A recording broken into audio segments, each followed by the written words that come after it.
Muy buenas tardes, bienvenidos a una nueva edición de Colegiados Médicos, el programa del Colegio de Médicos de Valencia, aquí en COPE más Valencia. Un saludo de Borja Rodríguez.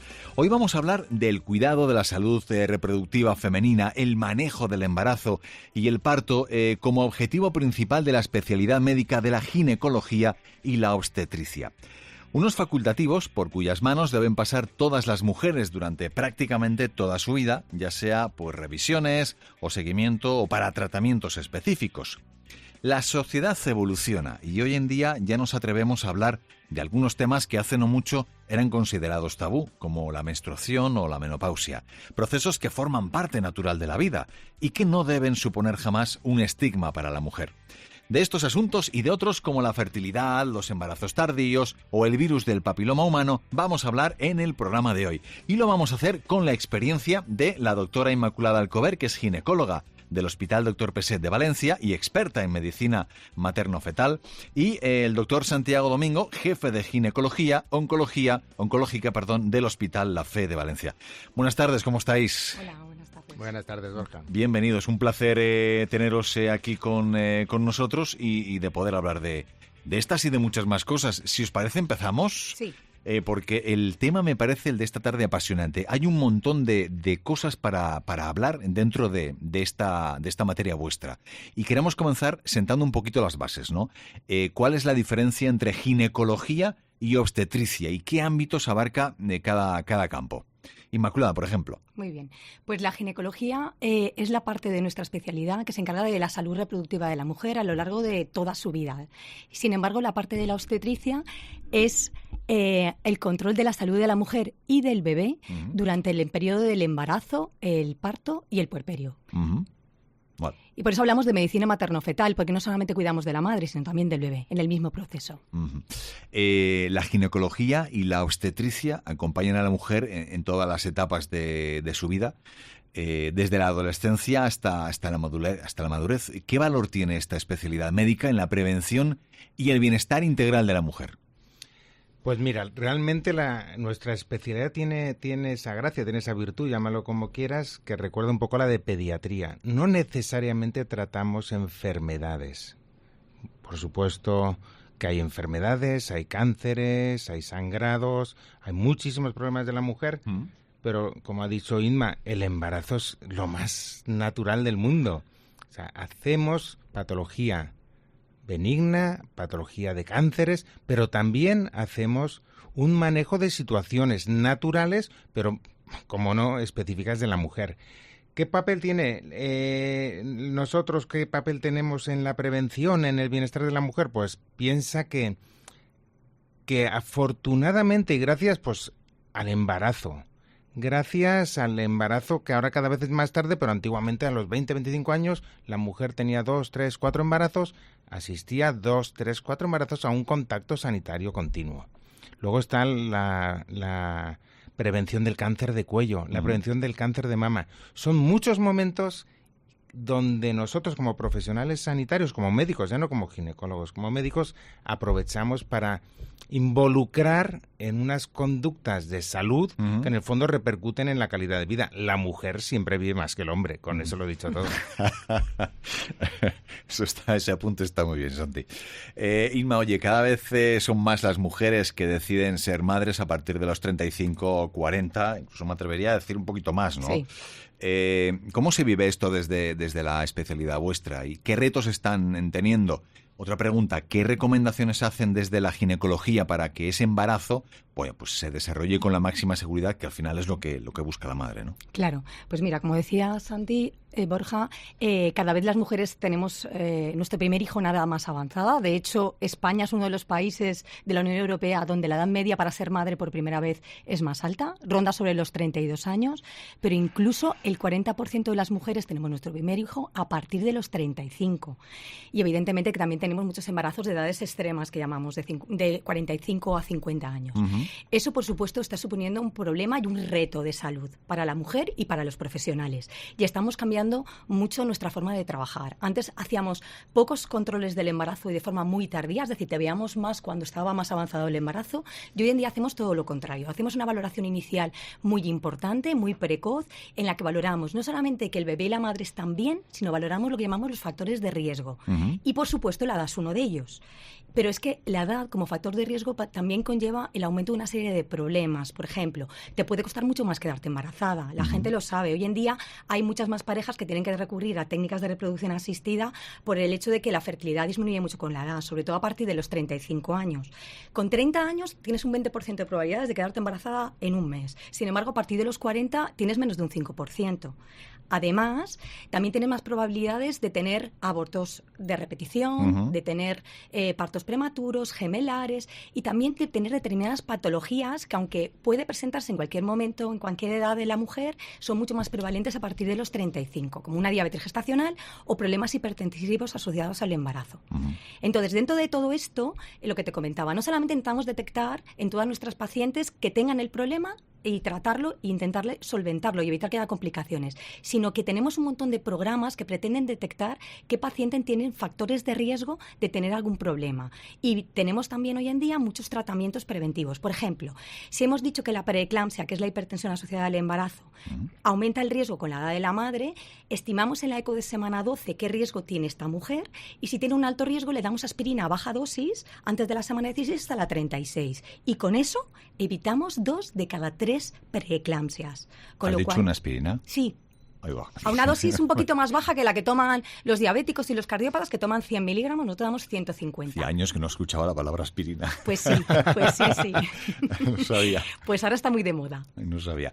Me has llamado la atención, ¿puedes repetir el dato? ¿Cuál es la edad media ahora en España? 32. 32 años. 32,6, si no recuerdo ¿Cómo mal. ha cambiado esto desde hace años, desde hace décadas, que lo normal era tenerlo a partir de los 20 años, ¿no? Era un poquito más. Sí, pero hoy en día en la consulta vemos a mujer de 20 años y nos extraña. Claro, ha cambiado muchísimo Mucho. la forma de vida, los hábitos, todo, Claro. la vida en cuestión. Oye, Ima, en este sentido, hablando de cómo ha cambiado todo, también cómo ha cambiado el seguimiento del embarazo en estos últimos años, ¿no? Y qué controles se hacen hoy que no se hacían, pues eso, hace 2, 3, 4 décadas. Que tiene que ser diferente todo.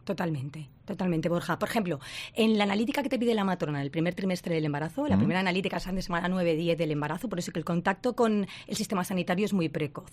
Ya, por ejemplo, hacemos un screening, una detección precoz de qué pacientes tienen problemas tiroideos, porque el tiroides es una enfermedad que puede ser subclínica, es decir, que la paciente no tiene ninguna sintomatología, pero es importante diagnosticarlo y tratarlo para evitar repercusiones en el embarazo. Tiroides va relacionado con el tema de las hormonas. Sí, es una hormona producida por una glándula que tenemos en el cuello y es una hormona relacionada con el metabolismo en general, pero que en el embarazo necesitamos que funcione mucho más, necesita dar mucho más de sí. Entonces es importante ajustarla porque si no aumenta el riesgo de partos prematuros, de retrasos de crecimiento, y hay pacientes que funcionan bien sin embarazar, pero una vez te embarazas tienes mayores requerimientos. Vale. Luego, por ejemplo, hoy en día también detectamos, no solamente hacemos el diagnóstico de la diabetes gestacional de forma muy precoz, sino detectamos pacientes con factores de riesgo. O sea, pacientes que previamente han tenido una diabetes gestacional en embarazos previos, pacientes mayores, más de 35 años, pacientes obesas, que como también sabéis es la gran pandemia del siglo XXI, y estas pacientes tienen más probabilidades de desarrollar una diabetes gestacional. Pues hoy en día tenemos una especie de vitaminas, mioinositoles del grupo B,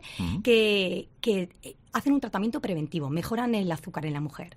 Y luego, por ejemplo, ya sabéis que con la edad de la madre aumenta mucho el riesgo de tener un problema cromosómico. Entonces, hoy en día, en la eco de semana 12, la primera diagnóstico prenatal, hacemos la valoración de qué riesgo tiene cada mujer de tener un bebé con un problema cromosómico. Y se hace con lo que llamamos el screening combinado. ¿Y qué es esto? Pues es una valoración personalizada de qué riesgo tiene cada bebé con la edad, la ecografía y unas hormonas. Y a aquellas pacientes que les sale un alto riesgo, hay posibilidad de hacerles hoy en día, a nivel de la sanidad pública, un test prenatal no invasivo, siempre y cuando la ecografía sea normal. Que es un análisis de sangre, que ahora está muy de moda, pero que realmente se ha demostrado ser un screening muy potente. O sea, permite detectar qué bebés tienen alto riesgo de tener un síndrome de Down. Ajá. Qué barbaridad cómo avanza todo esto, ¿eh? Estas cosas no se hacían hace 30 o 40 años, madre de Dios. Qué barbaridad. Oye, el test de cribado prenatal, el no invasivo, se ha vuelto más accesible, ¿no? Sí. ¿Qué información aporta y cómo puede ayudar a vivir el embarazo con más tranquilidad? con tranquilidad si el resultado es normal, Hombre, Borja, claro, porque claro. claro, mira, pues es un arma de doble filo, porque como tú has dicho, hoy en día es una prueba, bueno, muy aconsejable a realizar, y de hecho en la sanidad pública en la Comunidad Valenciana desde octubre del 19 se ha incorporado en pacientes determinadas, es decir, lo hacemos cuando en el riesgo combinado que te explicaba antes sale un alto riesgo pero ecográficamente es normal, o en pacientes que consultan muy tardíamente el embarazo y esa eco no se la hemos podido hacer. Entonces la sanidad pública te lo oferta y te permite detectar qué bebés tienen riesgo de tener un síndrome de Down, por ejemplo, pero con un 99% de capacidad de detección. No es una prueba diagnóstica, o sea, no te dice si el bebé lo es o no, te dice qué riesgo tiene de serlo. Y eso es importante que lo entiendan los padres, porque luego tenemos la otra cara de la moneda. Pacientes que en la privada se han hecho un test prenatal no invasivo y ha salido alterado, ¿eso significa que el bebé está mal? No. Hay que hacer una prueba invasiva, una amniocentesis, para detectar si el bebé está bien o no, porque muchas veces es un falso positivo, es decir, es una falsa alarma.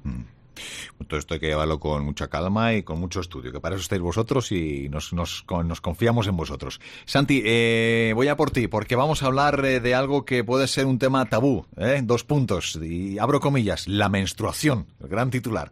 ¿Qué signos deben hacernos sospechar que un dolor menstrual no es, abro comillas y cierro, normal y que conviene consultar a un especialista?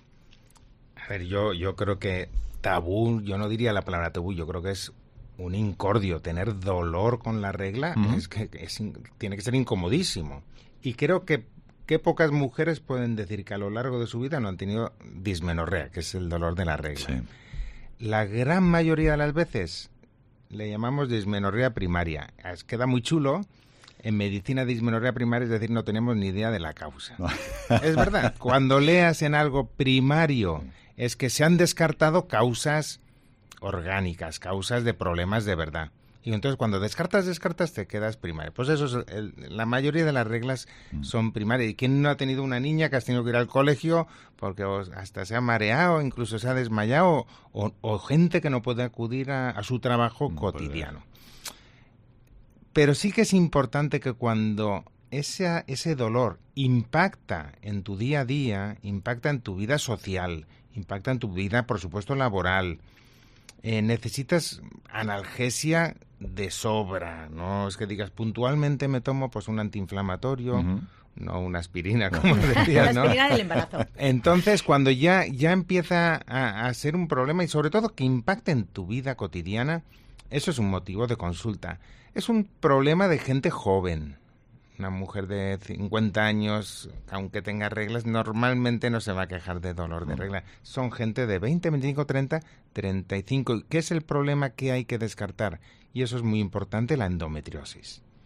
¿Por qué? Porque añadiendo, como ha dicho Inma, que las mujeres se quedan embarazadas más tarde, tenemos más tiempo para que esta enfermedad, que realmente es un problema reproductivo, entre otras cosas, enfermedad? Ahora te lo voy a explicar, pues ese problema produce mucho dolor de regla. Vale.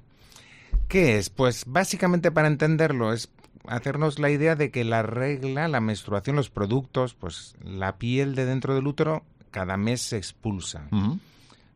Pongamos, no es así exactamente, ni mucho menos, pero que en vez de salirse por la vagina, se sale por las trompas y cae a la cavidad abdominal, a la pelvis, que es lo primero que encuentra, el ovario. Y en el ovario hace como quistes de sangre retenida que todos los meses menstrua también ahí. Vale. No es así, pero es así, para entendernos. Un lío interno, vamos.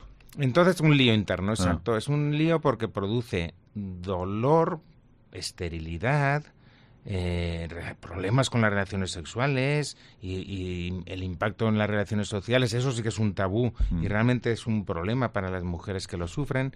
Ese es yo creo que es el anuncio de tener claro de este dolor es menstrual más que lo habitual, claro. Por lo menos descartarlo. Claro. Entonces se hace una visita que está absolutamente todo normal. Somos tan chulos que decimos dismenorrea primaria. Pero si vemos algún signo, alguna en la ecografía, en la exploración física, signos de posible endometriosis, ya entramos en un protocolo de estudio pues para valorarlo. No sé si del próximo tema que quería preguntarte, no sé si es tabú o no, es la menopausia. Llega de forma distinta para cada mujer es un mundo. ¿Qué cambios son esperables y cómo puede acompañarse esta etapa desde la medicina y desde el entorno familiar, Santi? Pues Pues es una pregunta bastante compleja. Sí que lo es, sí. Bastante compleja, ¿por qué? Porque sobre todo ahora, en el siglo XXI, cuando llega la menopausia, la edad fisiológica, la edad normal, pues los 50 más o menos, es gente que está en su plenitud profesional. Habitualmente es así. Sí. En su plenitud familiar. Normalmente los hijos ya están prácticamente colocados. Es cuando uno por lo menos dice, ya tengo Vamos a disfrutar un poco. Bandera verde, exacto, para disfrutarlo. Y de repente empiezas a tener sofocos, a tener calores, a tener sudoración, crisis de sudoración nocturnas, a disminuir la libido. Ni mucho menos siempre es así. Pero son cosas que suelen pasar, síntomas, y a veces síntomas muy rápidos. Y una de las cosas que impacta es la función sexual, la calidad de las relaciones sexuales, pues que entre que disminuye la libido, a lo mejor disminuye la lubricación vaginal. Eso es un problema. Pero aparte, la caída de los estrógenos, porque esto al final de la película es que caen las hormonas. Sí. A nosotros los hombres nunca nos caen los andrógenos. Las mujeres, como son cíclicas, realmente no sabemos muy bien por qué, pero llega un momento que el reloj biológico del ovario claudica. Sí. Eso también impacta, pero a más largo plazo, en la función ósea, y por eso el miedo a la osteoporosis. Correcto. En la función cardiovascular, por eso miedo a las obesas, a las hipertensas. Todo eso son factores que hay que tener en cuenta. Pero yo creo que a día de hoy los pacientes o las pacientes, las mujeres, son maduras y con una cultura sanitaria suficiente como para saber que hay muchos métodos. Yo desde aquí quiero hacer una reflexión, y es que hay tratamientos que alivian sobremanera esta sintomatología. Y es un tratamiento que se llama terapia hormonal sustitutiva, que aquí en España, pero yo te diría en todo el Mediterráneo, en España, en Italia, Portugal, la gente tiene miedo a tomarla por riesgos de cáncer. Tú te vas a los países anglosajones, sí. La demanda de las mujeres es que se la den. Y a lo mejor los médicos son, es con cuidado. Claro. Entonces hay que buscar un equilibrio, pero yo creo que es un armamentario que tenemos, que las mujeres se tienen que beneficiar de él. Y tienen que consultarlo, y si son candidatas, por supuesto que lo usan. Porque es una lástima, como te digo, en la plenitud de bandera verde para disfrutar de la vida, y que de repente vengan unos síntomas inesperados que te frenan. ¿Estamos de acuerdo de que todas las mujeres en esta edad, como comentaba Santi, tienen claro que esos síntomas se deben a la menopausia y que hay información suficiente para saber que el cuerpo te está cambiando, hay ciertas cosas que cambian y está claro que es por la menopausia? Porque yo creo que falta información. Yo creo que más que falta de información, hay demasiada información. Y a veces mala información. Y al final todo la culpa la tiene la menopausia. Yo me he separado de mi pareja porque es la menopausia. Y no. Son muchas cosas que pasan a los 50. Todos, hombres y mujeres, hacemos una valoración de la vida. ¿Cuántas veces es así? Y no todo, ni mucho menos, es atribuible, por Dios, ni mucho menos. Seguimos adelante. Vamos a hablar de las infecciones ginecológicas, que son muy frecuentes, Santi, y en la mayoría de los casos son fáciles de tratar, ¿no? ¿Qué señales no debemos ignorar y cuándo conviene acudir al médico? Son fáciles de tratar, no te voy a engañar. La mayoría son fáciles de tratar, pero muchas tienen repercusiones muy complicadas para las mujeres, sobre todo en edad joven. En edad joven, ¿por qué? Porque ahora mismo estamos viviendo una ola de una libertad sexual que casi nos recuerda en la época de los 70, ¿no? Muchísima promiscuidad sexual, muchísimo cambio de pareja, y realmente a veces con la información que tiene la gente joven, pues te da un poco de susto. Bacterias, virus, sí, todas las la gente ha perdido miedo sexual. Al HIV, hay que ser cuidadoso con todo ello. ¿Por qué? Pues porque todas estas infecciones muchas veces, insisto, repercuten en la reproducción, y recordemos que las mujeres hoy por hoy se quedan embarazadas tarde. No. A más tiempo estén sin quedarse embarazadas, más tiempo tienen de tener infecciones que puedan ascender, y que las trompas, sobre todo son las obstrucciones de trompas. Pero aparte está el virus del papiloma humano, está el herpes. El herpes antiguamente no era tan frecuente, ahora realmente es muchísimo más frecuente. Entonces son infecciones que hay que tener cuidado, y mensajes que hay que transmitir es que preservativos sí o sí o sí.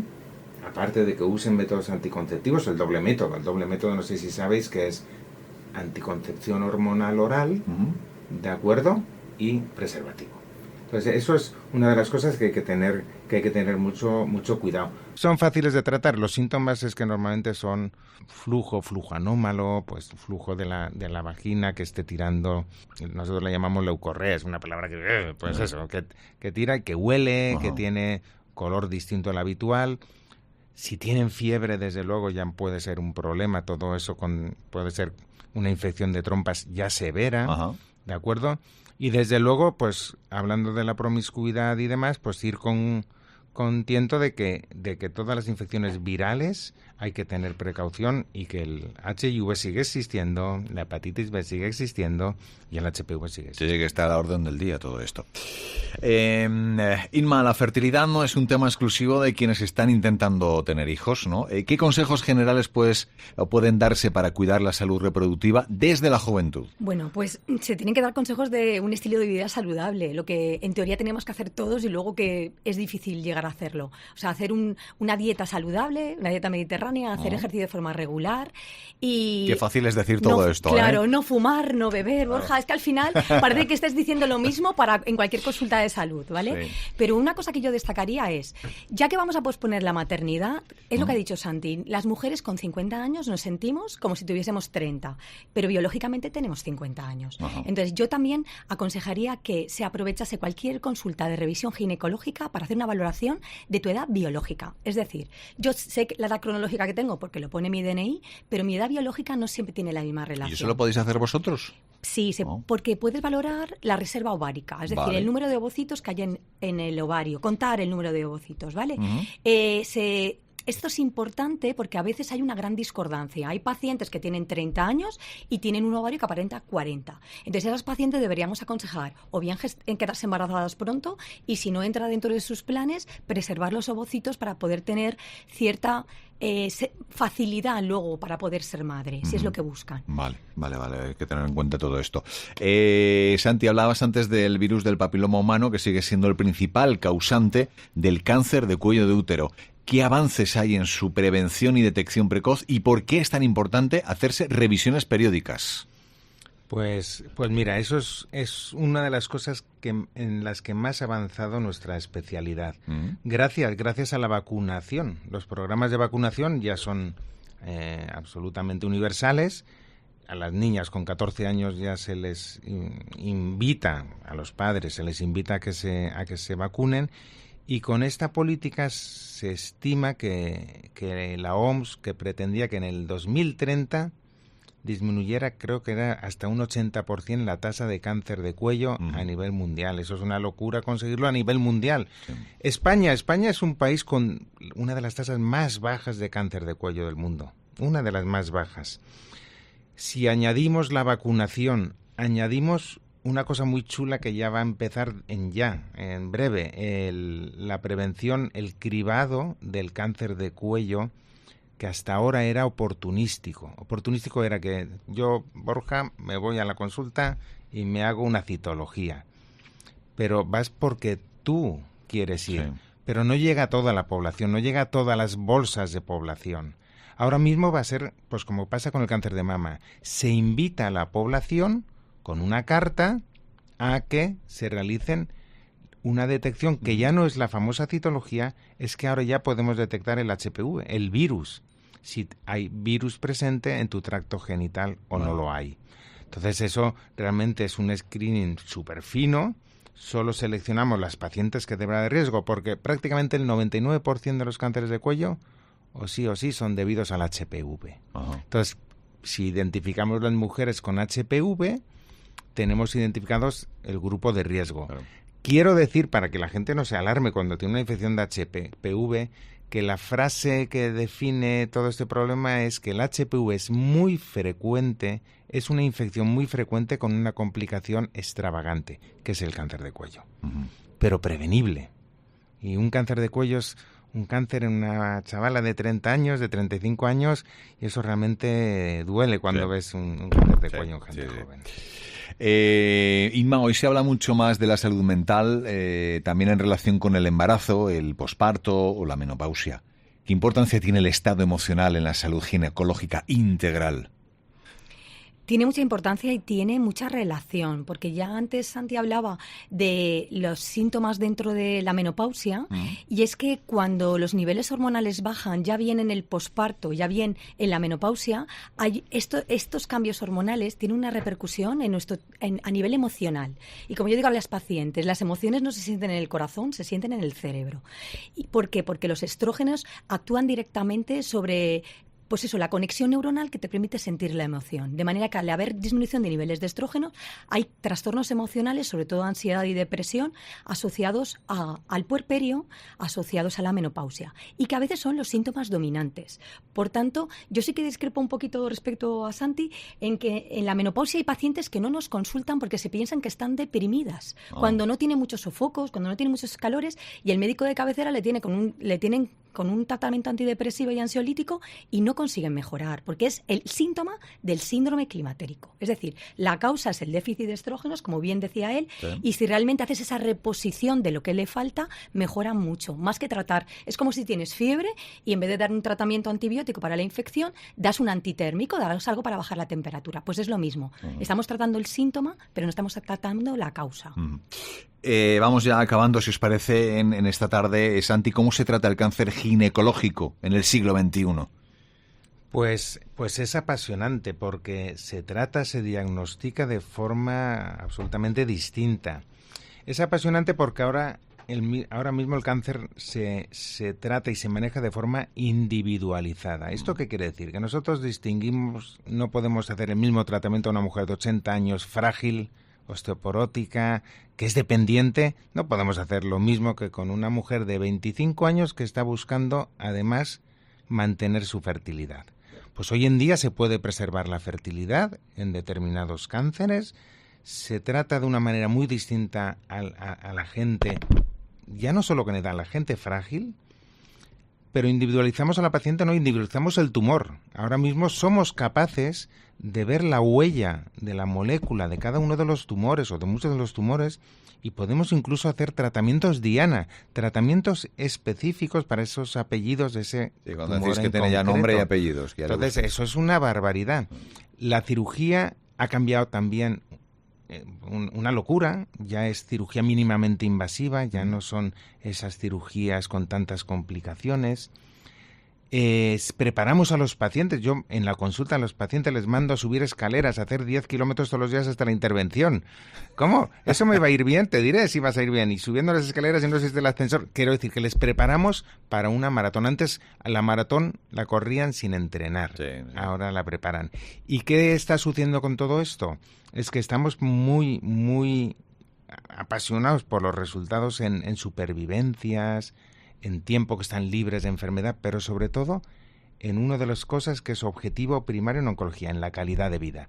Por fin, la calidad de vida entra en la ecuación de nuestras mujeres en el tratamiento. Eso es ideal y perfecto. Bueno, entramos ya en la recta final y lanzo la pregunta a ver quién la coge primero al vuelo. Siempre nos gusta terminar lanzando un mensaje a los médicos jóvenes, ¿no? Que ahora, pues estos días han estado eligiendo la especialidad. ¿Por qué recomendaríais vosotros a un médico joven que eligiera la especialidad de ginecología y obstetricia? ¿Quién se lanza? ¿Inma? Venga, a ver, ¿por qué tengo que elegirla? Bueno, yo voy a intentar convencerles porque a mí me apasiona. A pesar de llevar más de 25 años dedicándome a ello, creo que es una especialidad muy amplia. Es una especialidad médico-quirúrgica, tiene la parte médica, tiene la parte quirúrgica, tiene la parte obstétrica, que es a la que yo me dedico, donde tienes ahí dos personajes a los que tratar, madre y hijo, y es un binomio fantástico, y sobre todo es una especialidad para mí apasionante, porque lo que comentábamos al inicio de la tarde, no solamente tratamos enfermedades, sino acompañamos a la mujer en los procesos de salud. Es decir, nos convertimos en el médico general de la mujer, porque probablemente muchas de nosotras vayamos más al ginecólogo que al médico de cabecera, si realmente estamos sanas, que la mayoría lo estamos. Y los ginecólogos tenemos mucho papel que hacer. Entonces, yo considero que sí, que es una especialidad muy completa donde puedes hacer desde diagnósticos, hacemos mucha técnica de imagen. Nosotros la ecografía es una herramienta muy importante, diagnósticos, prevención, tratamientos. Me gusta. ¿Y Santi?